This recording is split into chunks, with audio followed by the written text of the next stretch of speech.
Muy buenos días o tardes, profesor. Este es nuestro PIAT para termodinámica de los procesos, conformado por su servidora Clarisa Buenrostro, Luis Fernando, David Arturo, Kevin David, Carlos Alberto, Humberto, Juan Carlos, Jesús Ulises, Karen y Emma. Siguiente, por favor.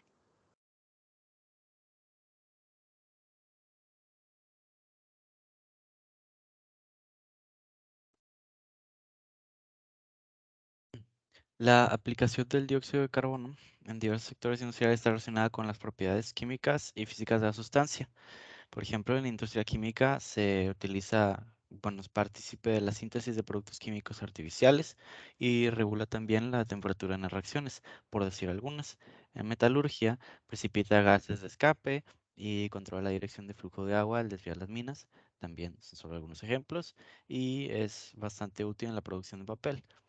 Esto es solo por mencionar algunas cosas. Y además, nos resultó llamativo aprovechar un recurso tan fácil de producir y al mismo tiempo tan abundante en el ambiente. Por lo que si este se aprovecha directamente del ya presente en la atmósfera, pues resulta muy económico.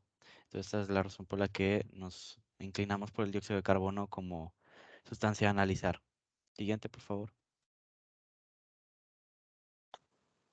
Pues para nuestra problemática y diseño de turbina nos enfocamos en la creación de metano, que es un elemento en la gasolina, etcétera, que al ser consumido libera CO2 y a la vez ocupa CO2 para ser fabricado, por lo que diseñamos esta turbina que va a extraer aire y después de eso pues se va a separar el CO2 y se va a realizar la reacción para crear más metano. Aquí podemos ver en las ilustraciones el cómo se descompone el metano a CO2 y cómo se crea el metano con CO2. Siguiente, por favor. La creación de esta turbina se basa en un ciclo llamado Brayton, es decir, un circuito cerrado que utiliza un líquido caliente y presurizado para girar la turbina. Este líquido puede tratarse de agua o dióxido de carbono en su estado supercrítico. El estado supercrítico del dióxido de carbono no solo se puede buscar a continuación con los cálculos que estamos por hacer, sino también es relevante para esta turbina porque se somete a la presión que es requerida y se comporta como un líquido y un gas a la vez. Este nunca va a salir a la atmósfera y se enfría y calienta según sea necesario en este bucle. Siguiente, por favor. Aquí contamos con el diagrama de flujo de este sistema. Tenemos primero la turbina, el cual compresiona el aire para poder separarlos. Y bueno, el punto aquí es que así se ve nuestro diagrama de flujo y la turbina se encuentra en la esquina izquierda superior. Siguiente, por favor. Se encontró en literatura que los valores del punto crítico, es decir, donde el líquido y vapor coexisten, son de 300.2 Kelvin para la temperatura, 59.127.53 milímetros de mercurio de presión, 34 centímetros cúbicos de volumen, 0.274 como factor de compresibilidad y 0.224 de factor excéntrico. Posteriormente, asistidos de las ecuaciones siguientes. Siguiente, por favor. Se halló la presión de saturación gracias a la ecuación de Antoine. El volumen de vapor saturado mediante la ecuación de Redlich-Kwong en su forma cúbica, descartando la raíz correspondiente al líquido saturado, o sea, la raíz menor, en tanto podría existir un porcentaje de desviación de hasta el 20%. Las isotermas fueron descritas a partir de la ecuación de Redlich-Kwong, pero en su forma estándar. A continuación, mi compañero Humberto proporcionará detalles del gráfico resultante. Bueno, los gráficos están un poco más adelante, pero mientras tanto vamos a hablar sobre cómo se obtuvieron las propiedades residuales. Primero que nada, hay dos formas de obtenerlas. La primera es mediante datos experimentales, como se realizó en este caso, y la otra es mediante ecuaciones cúbicas de estado, que es una manera más compleja de utilizar, por lo que se optó, como ya mencioné, la primera opción. Y primero se obtuvo el valor de Z utilizando los valores de presión, volumen, la constante de gases ideales y la temperatura. Ya obteniendo el valor de Z, utilizamos la ecuación que presentan en pantalla, que se aprecia en pantalla, mejor dicho, para obtener el valor de Gibbs residual. Ya con ese valor de Gibbs residual, se vuelve a despejar otra ecuación para obtener la entalpía residual y finalmente la entropía residual.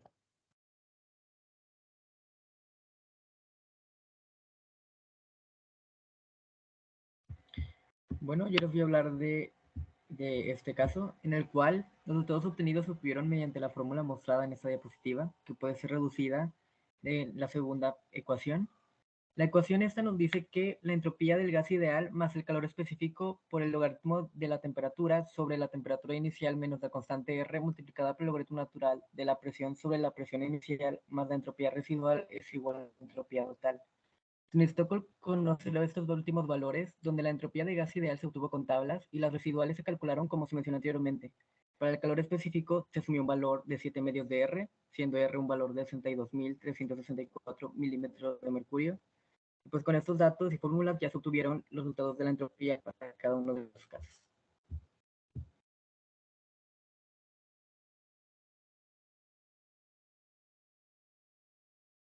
Bien, para encontrar los datos necesarios para poder graficar la presión contra la entalpía, lo primero que se tuvo que hacer, pues, fue utilizar la ecuación que se muestra en la pantalla, que es la entalpía inicial más la integración del Cp del gas ideal por la derivada de la temperatura más la entalpía residual.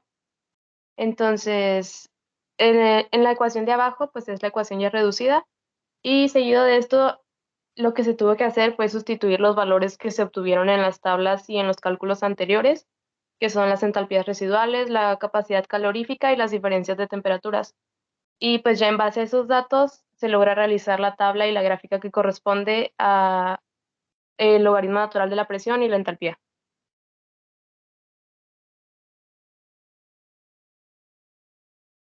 Ahora mostraremos los resultados obtenidos. Aquí empezamos con los valores críticos que habíamos mostrado. Los valores de la ecuación de Antoine para sólido, líquido y gas. Siguiente, por favor. Empezaremos dando los resultados en forma de tabla de la gráfica de presión, volumen. Empezaremos por la tabla de líquido saturado. Tenemos todas las temperaturas en Kelvin, la presión la medimos en milímetros de mercurio y el volumen nos dio en centímetros cúbicos. Del lado derecho tendremos todo lo de vapor saturado. Siguiente, por favor. Y esta sería la gráfica que obtuvimos finalmente. La de la parte izquierda, la línea naranja, es todo el vapor del líquido saturado. La línea verde es el vapor saturado. Las líneas que vemos del lado derecho son las isotermas, las cuales conectan con las líneas del lado izquierdo. Del lado derecho tendríamos todo el vapor sobrecalentado. Del lado izquierdo tendríamos el líquido subenfriado. Y dentro de la línea color naranja y la línea color verde tendríamos una combinación de vapor y líquido. Y justo arriba entre estas dos tendríamos nuestro punto crítico. Siguiente, por favor. Bueno, en este caso les comparto los resultados de los valores de Z, de la G residual, la entalpía residual y la entropía residual para líquido saturado y para vapor saturado. Como mencioné, ahí están las ecuaciones que se utilizaron ya después de despejarlas. Simplemente se empezaron a sustituir valores, por lo que están presentados en la izquierda los de líquido saturado, y la que sigue, discúlpenme, la que sigue es de vapor saturado. Y al final tenemos igualmente los valores de Z, de G residual, entalpía residual y entropía residual para el punto crítico, que también se graficó.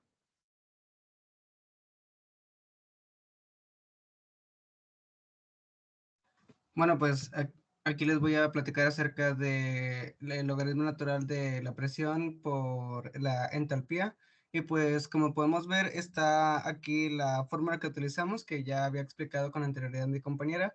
Y pues lo único que tuvimos que hacer aquí pues fue graficarlos. Como podemos ver, las tablas de la izquierda es de la entalpía respecto a los líquidos saturados y las de la derecha son de la entalpía respecto al vapor saturado. Y, o sea, son de la entalpía y de la presión y ya con estos datos es que pudimos graficarlos. ¿Puedes darle a la siguiente, por favor? Y bueno, aquí pues también tenemos su punto crítico, o sea, está la gráfica y algo que puedo decirles es que pues este tipo de gráfica pues nos da una ventaja, ya que pues nos deja de trabajar con un amplio intervalo de presiones y pues tenemos aquí dos líneas, la naranja correspondiente a lo que es el líquido saturado que empieza desde la izquierda y luego está el punto crítico que es el punto más alto que está en color morado y la línea de la derecha que es la azul, perdón, la verde, pues es la que es del vapor saturado y como también podemos observar en general en toda la gráfica, pues está respecto a las entalpías en el eje de las X y sobre Y pues es la presión.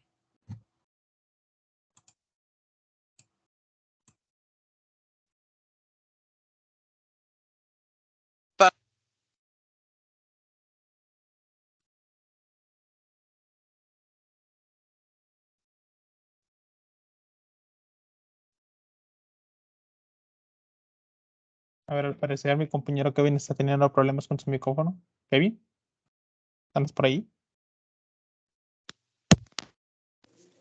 Se utilizó esta fórmula para determinar las entropías a las temperaturas requeridas en un rango de 217 a 304 Kelvin. Ambos tipos de tablas tienen los mismos rangos de temperatura.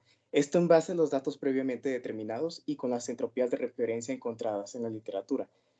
Para utilizar la fórmula que se muestra en la diapositiva, cabe destacar que se utilizaron condiciones estándar, las cuales son 25 grados Celsius, que es equivalente a 298 Kelvin, a una atmósfera, la cual es equivalente a 760 milímetros de mercurio. ¿Puedes pasar a diapositiva, por favor? En la siguiente diapositiva también se hizo lo mismo, como ya había mencionado anteriormente. Siguiente, por favor. Por último, tenemos nuestro punto crítico, el cual se graficó en base a las propiedades críticas del dióxido de carbono, el cual está graficado. El punto crítico se encuentra dentro de nuestra campana, sin embargo, las coordenadas del punto no se aprecian correctamente debido a que son valores muy pequeños. Para terminar, se grafican los datos tabulados anteriormente mostrados para hacer el gráfico entropía contra temperatura. En el gráfico se muestran dos líneas. La que se encuentra del lado izquierdo corresponde a la tabla de entropías de vapor saturado.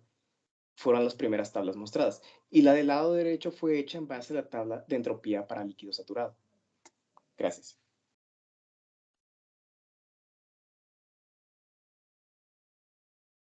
En cuanto a la discusión, tenemos que el objetivo principal era trazar las gráficas y obtener dichos datos, por lo que este resultado es un resultado satisfactorio, aunque un poco revelador realmente para las pruebas numéricas dentro del programa Excel. Es necesario tomar también que a pesar de las líneas no resultaban perfectas, ya que sigue una tendencia bastante similar al aspecto general que las gráficas deberían presentar, las cuales deberían ser parecidas visualmente a parábolas estiradas.